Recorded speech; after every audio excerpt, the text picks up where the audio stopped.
I'm Rashmi and I'm the author of How to Change the World. Now, this book is a non-fiction book. It's illustrated by Annabelle Tempest, and it is all about teamwork and activism and the amazing things that we humans can achieve when we work together. Lots of examples from all over the world, things like the fight to save the whales and the Montgomery bus boycott, where a whole community of people stood together against this terrible idea that anyone should be treated differently because of the colour of their skin. So lots of examples in this book. And empathy was very much on my mind when I was writing it, because when we talk about empathy, a big part of that, being able to put yourself in someone else's shoes and see the world through their eyes, is also really understanding other people, understanding the challenges that they face. And that means listening, it means learning. And that's one of the most amazing things that we can do with non-fiction books like How to Change the World. And there are so many others out there that take you into people's lives, understanding the challenges that are faced by people all around the world, the challenges faced by our planet. And that's what I wanted to shine a light on. And I wanted to show that if you wanted to make a difference, you don't have to do it alone. We can do it together. And the impact we make is so much bigger when we do it together.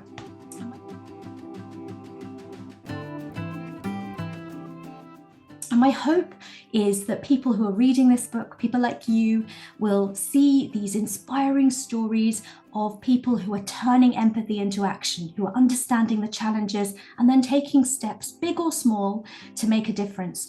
And I hoped that reading this, you would be inspired to make a difference too. And look, it doesn't need to be something huge. Actually, sometimes it's the small steps that we take that all add up into something incredible. So for example, you might have someone new at your school. Maybe they've come from a different town, maybe even a different country, and maybe they're feeling overwhelmed and confused. Maybe they miss their friends, and maybe they're feeling lonely. And one thing that you and your friends could do is make them feel welcome, make them feel included, help them out if they're confused about how the school works. That's a small action for you and your friends to take, but imagine the difference it would make in someone else's life. But not just someone who's new to your school. Even if you found someone at school, someone in your life who just needs a friend, someone in need of a friend, and you're being there and saying, and really meaning it when you say, I'm here for you, I'm listening. Something like that can actually be life-changing. And again, you don't have to do that alone. When you do that with your friends, with a group of people, the impact you make is just so much stronger.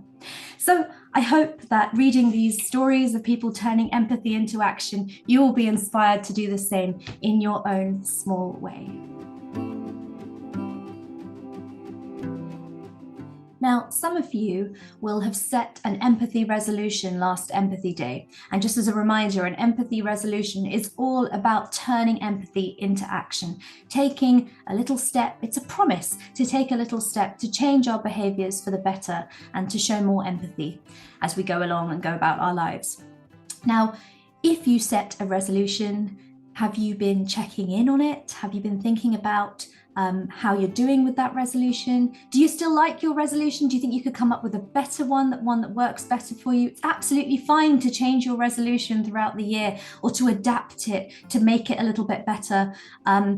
Look at your resolution and see how you could improve it, and that's absolutely fine, or change it, that's absolutely fine. If you haven't got it somewhere where you can see it, you might decide to actually write it down somewhere you can keep next to you at home, and you can look at it whenever you need a refresh. That's absolutely fine too. Now, I remember a couple of years ago, I set a resolution, and that was to really listen to other people, especially when they have a very different point of view to me. And then I actually changed that resolution. I tweaked it later on in the year to say that I would do that. I would really listen to other people, especially when they have a different point of view to me, no matter what other people might think about that. That was a little bit that I added in, because I know that sometimes when you have a disagreement with someone and you listen to them and you try to really understand their point of view, that might upset some other people who think, well, why are you doing that if you don't agree with it? And I said, I'm going to change my resolution to say I'm not going to worry about what other people think. My resolution is to really be empathetic and listen to others, especially if I disagree with them, and I'm going to keep to that. So you might find that you're tweaking your resolutions too. And you can start thinking about what your empathy resolution might be this June. And remember, it's all about turning empathy into action, a little step that we can take to be more empathetic in life. And that is how we are going to make a difference.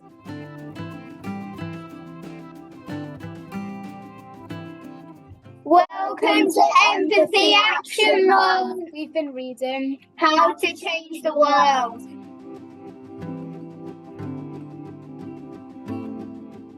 My favourite page is the Match Women Strike because all the ladies campaigned to stop the illness Jaw. And what I like about it is that they never gave up. My favourite page is the healing of the ozone layers because it teaches people not to litter. My favourite page is the end of slavery in the British Empire because it teaches people not to judge people too quick and to always show empathy. My favourite page is the fight for marriage equality because it shows that you can love whoever you want and not to give up on yourself. My favourite page is the fight to save the whales because it shows not to kill any whales because there's not many left in the ocean and there's lots of plastic in the ocean as well to clean it up. To make the world a better place, I would pick up the litter to make the world a healthier place so the animals in the sea or even in the woods would get tangled up or start eating it. I think starting from tomorrow, I might be able to go to the beach and pick up all the litter because it's very bad for animals in the sea and very bad for animals on land. Soon I'll probably go to the beach as well and pick up all the litter I see with the litter picker. I would start coming off my devices more so I can spend more time with other people and start thinking about my mental health and just helping other people more instead of being on electronics 24/7. My empathy resolution is that if I see anyone that's feeling sad or walking by themselves in the playground, I want to go up to them and ask them to play. I hope you have a great Empathy Action Month.